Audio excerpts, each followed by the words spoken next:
Hello and welcome back to my channel. Today I'm just going to do a short video on how I start my recovery process, what tools I use, and just go over a little bit, explain what they do and how it's going to help you. Excuse the mess that you can see in the background. I am in the middle of moving house, so everything's just getting packed up into boxes, so it's going to look a bit of a mess here for the next couple of videos, I imagine, so apologies for that. So first, today I have got the Old Faithful foam roller. So you can get these pretty cheap from, I think I got this from a local Sports Direct, or I think you can even get them in like a Tesco's or an Asda.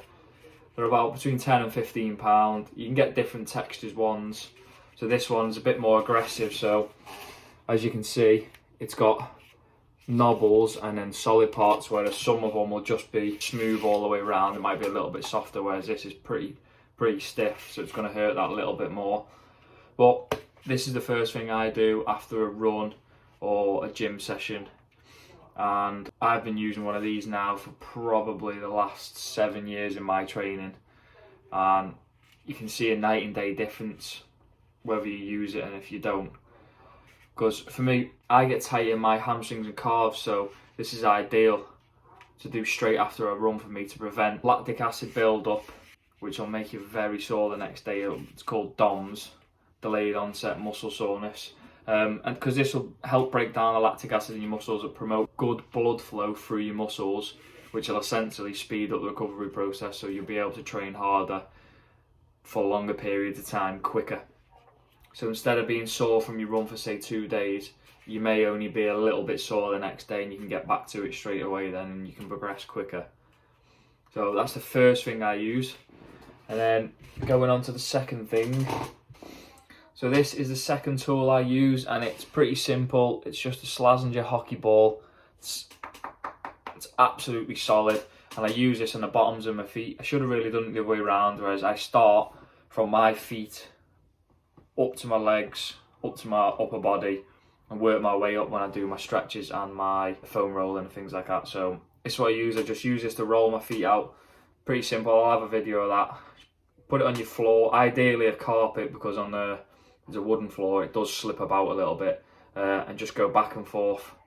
And if I find a tight spot, same with the foam roller, if I find a tight spot anywhere, I find it, hold it on for 20 to 30 seconds till you can feel the pain releasing a little bit, and then just carry on rolling around like normal.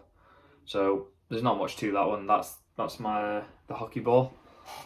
Go on to something a little bit different. I've just got a thin red band that they typically have in gyms and things like that. You can get, they go from this size, roughly 3 times the size of that, which is much stiffer, different colour. I think it goes red, green, purple, black, I think, in tension wise. So this is the lowest one you can get. And I just use this to assist my stretching. So when I'm pretty stiff in my hamstrings, my calves and my lower back. So as you'll see in the video, I wrap it around my back when I'm trying to do a hamstring stretch and touch my toes. Just gives me a little bit more of a push, but not too much where it could injure me by forcing me past where I can actually reach to. And I didn't do it in the video, but I also use it for banded pull aparts. Just pretty simple, just grab it wherever. Obviously, further out you grab, less tension. More tight you grab to the middle, there's going to be much more tension.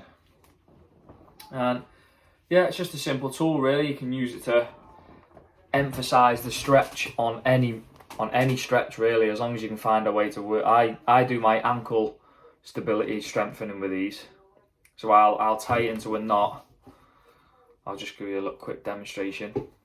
I'll tie it into a knot, wrap my foot through that, tie that to something, and then just do flexions on my feet, which just seems to be helping my ankles, because I've got pretty weak ankles, to be honest. So that's that. Last but not least, a Thermagun. A Thermagun, however you say it. This is a massage gun, which you can get different attachments for. They just pull off. So on this one, I've just got a large sponge ball. Well, I say sponge, it's pretty solid, to be honest. So just clips on, and These are a little bit more expensive. They're not essential, but as you progress on into your training and it gets more intense, you may feel like you need to invest in one of these. I'm not sure how much they are because this is a pretty early model. But it's pretty loud because it's one of the first ones they made, as opposed to now they're silent, you can't hear nothing. I don't know whether you can. Yeah, pretty loud, but you'll see in the video now. This is another way to prevent lactic acid build-up in your muscles. But this is like almost like having a deep tissue massage that you can do yourself. So this will get into, if you'll be going up and down your legs or your calves, or so for example your quads, and you'll feel where your tight spot is, and you'll most likely get it most of your runs. Everyone's got a different one, and you can really get in deep to the muscle with this, as opposed to the foam roller and the hockey ball. It's almost more surface as opposed to this. This really gets deep into your muscle and it does hurt. You can't do, I wouldn't advise doing it the day after when you're already sore, because like I've got sore legs now and I couldn't do that now, it's far too painful. So I'd advise doing it after your session on the same day, and it'll just release all the tension into your muscles wherever it is. And the good thing about this, which you struggle with foam roller, it's easy. It's designed like this, so you can grab it in different ways. So if you're doing it, you can do your traps from here. It's pretty simple, which you'd struggle to do with a foam roller, or your chest. You can do your quads, you can do your biceps, you can do your triceps. You can literally reach everywhere with this. I would advise getting one of these eventually. It's not essential, but if you're really deep into your training, like you're a bit hardcore into your training, then I would advise getting one of these, because you can get it. I'll pull it off again. You can get the different designs heads for these, because it's just a clip in, just literally just pushes on. So you can get ones that are come to a point in the middle, and specifically for your IT bands going in between your quads and your hamstrings. So there are a lot of attachments that would help. You can get ones that go to a point, almost like a cone, to really get into some tight spots. So they are the 4 tools that I use to help me. But once I've done all of them, I always do full body stretch. Never miss it. You can't beat a good stretch at the end of a workout. As you may have seen in some of my other videos, I stretch before I come into the house. I have a little stretch when I'm cooling down, bring my body temperature down. I'll have a little stretch of my calves and my hamstrings, because they're my worst ones. So I'm already trying to get a little bit ahead of the game. Usually go in, have a shower, have my food, and then sit down, put the telly on. Well, my girlfriend's usually watching something on the telly anyway, so I have to watch what she's watching. So I do that, and then I'll just sit there and do all this process from feet to quads, hamstrings, calves, to back, chest, work my way up to the top.